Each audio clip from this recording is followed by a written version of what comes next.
Bonjour et bienvenue à ce 5e vidéo de notre 9e semaine de MQG 103. Dans cette vidéo-ci, on poursuit encore une fois avec l'application utilité de notre fameuse dérivée seconde.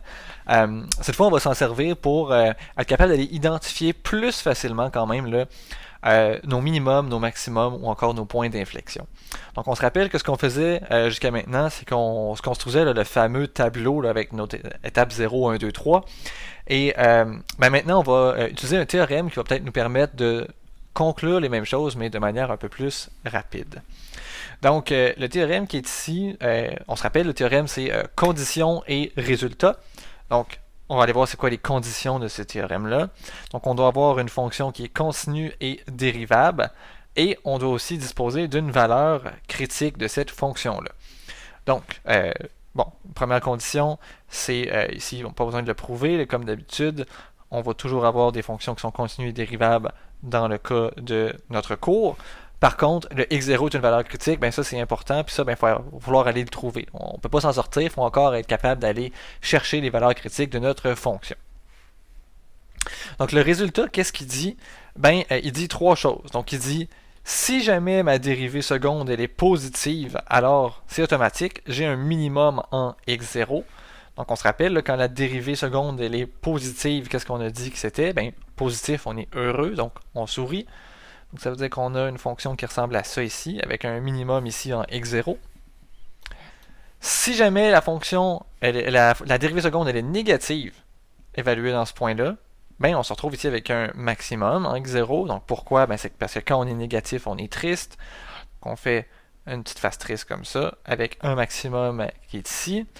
Et l'autre cas, c'est si jamais la dérivée seconde est exactement égale à 0, dans ce cas-là, là, on peut absolument rien conclure, parce que c'est possible là, qu'on soit dans le cas d'un point d'inflexion comme ça ici, donc qui est ni un maximum, ni un minimum. Donc on va essayer de voir là, comment est-ce qu'on peut justement utiliser ce résultat-là.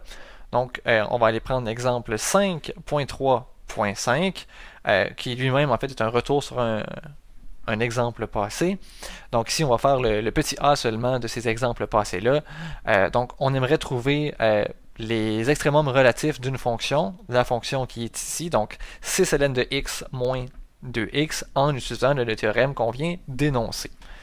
Donc, on s'en sortira pas pour les premières étapes.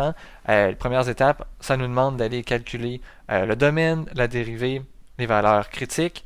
Donc, c'est un peu particulier, là. Vous allez devoir me faire confiance ici.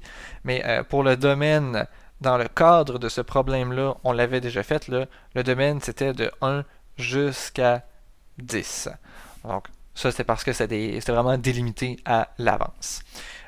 Pour l'étape 1, la dérivée, donc ça, au pire, on pourrait le refaire ici, là, mais pour la dérivée, on avait trouvé que le f' de x était égal à 6 sur x moins 2, et pour l'étape 2, donc les valeurs critiques, on avait trouvé une seule valeur critique et on l'avait trouvé en x est égal à 3.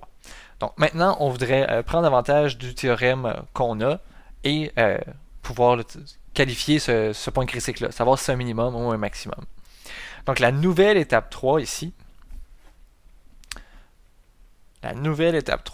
serait de faire le test de la dérivée seconde. Donc, il n'y a pas une approche qui est meilleure qu'une autre. C'est vraiment une question de qu'est-ce que vous êtes le plus à l'aise, puis qu'est-ce que vous comprenez le mieux, ou qu'est-ce qui est le plus rapide là, pour vous.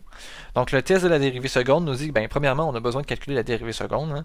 Fait qu'on va calculer f' de x. Donc, ça va être 6 sur x moins 2 prime. Donc, ça ici, ça va être moins 6 sur x carré. Donc, ça, c'est notre dérivée seconde. Et ensuite, qu'est-ce qu'on fait? On prend cette dérivée-là, on plug dedans notre point critique. Donc, je calcule f' de 3, qui est mon point critique, moins 6 sur 3 au carré, ça me donne moins 6 sur 9. Ça ici, c'est plus petit que 0, donc c'est négatif. Et tout juste avec ça, je peux aller conclure. Donc, ma réponse ici là, serait que comme f' de 3 est négatif, ben, le théorème précédent sur le test de la dérivée seconde me garantit ou nous garantit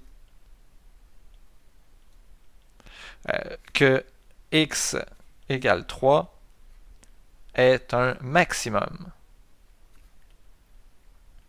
Et c'est d'ailleurs qu'est-ce qu'on avait trouvé dans les exemples précédents en utilisant le tableau. Mais cette fois, là, on avait eu besoin de se poser un peu plus de questions. On peut le faire là, ici directement en calcul d'une dérivée supplémentaire et évaluation de cette dérivée-là.